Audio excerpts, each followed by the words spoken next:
everyone's wearing masks. We have to outside or in stores.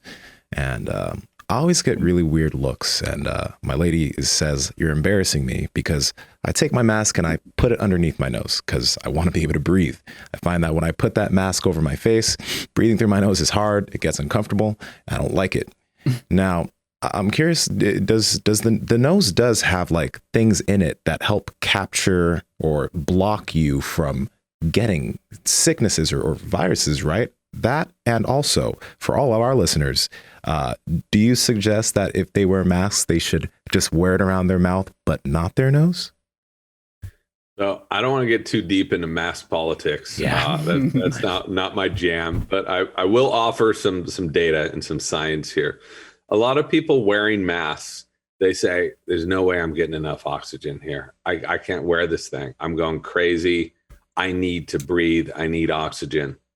Oxygen is not the issue. I've seen various studies. They've looked at surgeons wear these things for 8 hours a day, every single day. You think they're not getting enough oxygen when they're doing neurosurgery, on capillaries in the brain? Of course they are. So the studies have looked at various masks, from the 4-ply mask to the surgical mask.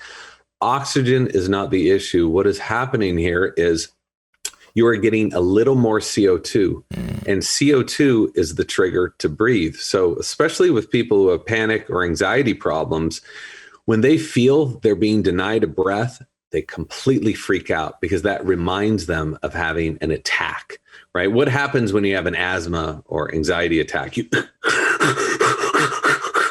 So it isn't. So we'll start with that with the mask situation, not an oxygen problem. And that little boost of CO2 can actually have a lot of benefits. Now we'll get to the nose here. You're 100% right. Let's bring my friend back on here. If you look at the nose, there are all of these structures here, right? And all of these structures are coated with cilia, these little hairs and mucus and all of these other things that allow you to filter out pathogens and bacteria and pollution and viruses. So not only that, but your nose will release 6 times more nitric oxide than breathing through your mouth. And nitric oxide, I'm sure you guys are familiar with all the benefits of nitric oxide.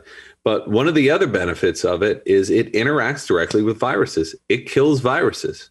So I don't want to say, you're right and your lady's wrong. I'm definitely not going to get into that. But you can mention to her that you are able to, it looks like you're able to decrease a viral load and fight off more pathogens breathing through the nose. We know that. Is that going to stop you from getting COVID or from getting colds? No. Will it reduce that viral load?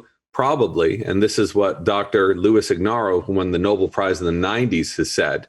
You need, especially now, breathe through your nose. And when you're wearing a mask, you have to be breathing through your nose too.